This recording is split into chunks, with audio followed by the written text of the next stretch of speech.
After studying this module, you shall be able to know firstly, the science of fingerprinting originated in India. Secondly, fingerprints are the most infallible means of identification. And finally, that the world's first fingerprint bureau was established in India. Introduction. Whether one believes in the theological origin of man or goes with the anthropological school of thought, there can be no doubt that each person is individualized by his or her fingerprints. Today, fingerprint individuality is accepted and taken for granted all over the world. But only when we go back into the history of this discipline do we realize that Indians knew about the relevance and significance of fingerprinting before any other civilization had an inkling of it. Since the dawn of recorded history till the present times, Indians have consistently studied and researched this branch of knowledge, traversing from initial speculation through interpretation to its development into the most perfect system of identification. Since ancient times, fingerprinting has remained intertwined with Indian culture. An Indian scripture, Samudra Shastra, compiled by a sage named Samudra Rishi in 3102 BC, tells us a great deal about fingerprinting. Modern fingerprint examiners broadly classify fingerprint patterns in three broad types: arches, loops, and whorls. It has also been noted that statistically 5% of fingerprints have arch pattern, 60% are loops, and 35% are whorls. Samudra Shastra too identifies three types of fingerprints. It says that two are of common types: Shankha, corresponding to loops, and Chakra, corresponding to whorls, while the third type, Seep, corresponding to arches, are rare. It is not surprising that the fingerprint examiners of modern era and Samudra Rishi of ancient era reached the same conclusion. The astonishing fact is that what the experts inferred merely 100 years ago, the holy man could ratiocinate more than 5,000 years ago. There is no written record on description of fingerprints prior to Samudra Shastra. The modern science of fingerprinting asserts that parallel ridges on fingertips are interrupted by seven common types of irregularities known as fingerprint characters or minutiae. A. Ridge termination, when the ridge flow abruptly ends. B. Bifurcation, when the ridge splits into two making a Y. C. Lake, when there is an enclosed area in between the ridge. D. Island, when there is a small dot or circle within the overall pattern. E. Short independent ridge, when there is a relatively small ridge within the overall pattern. F. Hook or spur, when a small curved ridge is attached to a regular ridge. G. Crossover, when two parallel ridges are joined by a small ridge. Apuranjava, Puranjava, Padam, and arcs are concurrent to bifurcation, lake, hook, and island respectively of modern fingerprinting discipline. Nirpaks and Kundla are close to island, while Kamal is close to lake. Toran appears similar to crossover. The fact that the portrayal of fingerprint characters in Samudra Shastra is far less tangible than what it is now, reflects the limitations of technology when the scripture was written. It is relatively easy to discern the outer pattern of a fingerprint with naked eye. But for locating the minutiae, one has to use a magnifying glass. The first lens was invented around 1 AD.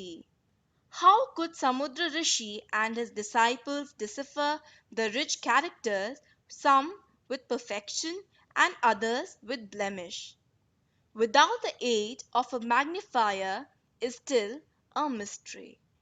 Nevertheless, it is obvious that the author of Samudra Shastra would not have studied such minor details directly from the fingers. This means that he must have developed a method to record the finger impressions on a suitable surface.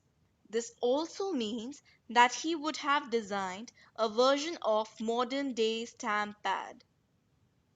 It need to be emphasized that Samudra Shastra contemplates the designs on fingers and hands from an astrological point of view. The scripture does not highlight the use of fingerprints for solving crime cases. Perhaps there was no crime in India during those good old days. Medieval era. However, in the medieval era, Indian became cognizant of the fact that the handprint of each person is unique. Several edicts and documents of this period bear the handprint of the author instead of or in addition to his seal signatures. For example, the hand impression of Mughal Emperor Shah Jahan. This has been reproduced from a Farman royal edict addressed by the emperor to Dalan Singh, the king of Gidor in present day of Bihar. Concerning Mughal Farmans first, Hassan in his book The Central Structure of the Mughal Empire writes, three marks of distinction were established as a tradition by which the king, according to the rank of the addressee and the extent of favour desired to be bestowed upon him, could exalt him. First, by putting his signature in addition to the official seal. Second, by adding a line or two at the top in his own hand. Third, by putting the mark of the royal hand on the farman. The following two examples support Hassan's assertion. A. In 1636 AD, the joint forces of Shah Jahan and Adil Khan under the command of Khan Zaman Bahadur invaded the camp of Shahuji Bhosle, the ruler of Poona in the present-day Maharashtra. The joint army defeated Shahuji, who was compelled to accept the terms of peace. Badshah Nama, the biography of Shah Jahan relates, since the garrison of Shahuji was now reduced to great extremities, Shahuji wrote frequently to Khan Bahadur in the most humble strain, promising to pay allegiance to the crown. He at the same time solicited a written treaty stamped with the impression of his hand. B. In 1613 AD, Mughal Emperor Jahangir defeated Amar Singh Sisodia, the ruler of Udaipur in present-day Rajasthan. The following is recorded in Tuzuki-Jahangiri, the biography of Jahangir. When Rana Amar Singh Sisodia of Udaipur was brought under the yoke of obedience, he demanded the royal panja as a condition of treaty, and the condition was complied with. Rulers other than those belonging to the Mughal dynasty were also aware of the importance of handprints, fingerprints. We once again refer to the handprint bearing treaty which Shahuji Bhosle solicited from Shah Jahan.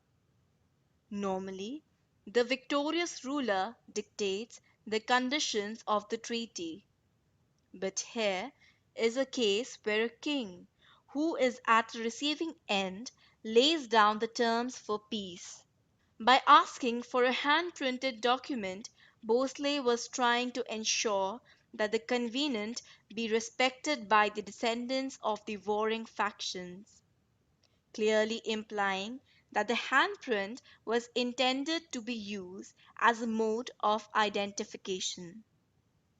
Moreover, regarding Mughal farmers, first, Hassan in his book The Central Structure of the Mughal Empire writes, the procedure in drafting the farmans was very elaborate, having regard to the conditions of the age in which the Mughals ruled.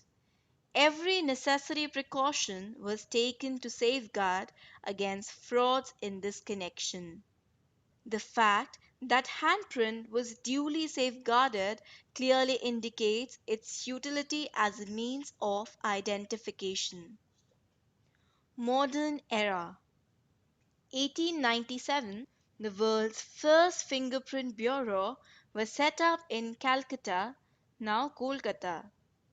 Christened Bengal Fingerprint Bureau, it was housed in Writers' Building. At that time, a very large section of Indian population was illiterate. Instead of appending their signatures on official documents, most persons used to impress their handprints. With passage of time, handprint gave way to impressions of index and ring fingers. About 2 years before the inauguration of the Bengal Fingerprint Bureau, the Deed Registration Office proposed a landmark amendment regarding fingerprint signatures. Khan Bahadur Dilavar Hossain Ahmed, Inspector General of Registration, in a note number 4655 dated October 12, 1895, addressed to the Chief Secretary, Government of Bengal, stated, originally the impression of the registrant's first, index, and third ring fingers were taken, but the thumb mark alone is most suitable for ready identification because a. its impression is much larger than that of the fingers and the pattern can be read easily without magnifying power, and b. the question would never arise as to which digit was actually used in making the impression if the thumb was used. By the time the Bengal Fingerprint Bureau was inaugurated, the thumb impression became an acceptable form of signature not only on registration deeds but on all official documents including bank accounts, pension records, and postal transactions. The impression of any other finger too served the purpose, but the thumb impression was preferred and is still preferred as it has a large pattern area as compared to other digits. For cataloging criminal record, however, the impressions of all 10 fingers were required. Therefore, whenever a suspect was arrested, the impressions of all his 10 fingers were taken and preserved for record keeping in a special type of proforma called index card. It was at Bengal Fingerprint Bureau that the formula for classifying all 10 fingerprints of a person for record keeping was worked out. More than 100 years later, this method is still being followed in all civilized nations of the world. Later, a single fingerprint classification system as well as a telegraphic code for transmitting fingerprints only one impression at a time from one crime record office to another was also developed at the Bengal Fingerprint Bureau. The techniques for detecting fingerprints at crime scenes, the procedure for recording the fingerprints of arrested suspects, and the scheme for comparing the detected and recorded fingerprints too were standardized here. Fingerprints now superseded all previous methods of establishing identities of criminals. With passage of time, these also evolved as a means to prevent crime. Still later, fingerprints began to be used for personal identification for humanitarian reasons, such as in cases of amnesia, missing persons, or unknown deceased. In addition, they proved invaluable in identifying victims of arson, floods, and air crashes. Automated fingerprint identification systems. In the late 1970s and early 1980s, law enforcement agencies across the nation began adopting automated fingerprint identification systems AFIS to improve their efficiency and reduce the amount of time it took to identify or not exclude a given individual from a fingerprint or to conduct a background investigation. AFIS introduced an enormous improvement in the way local, state, and federal law enforcement agencies managed fingerprints and identified people.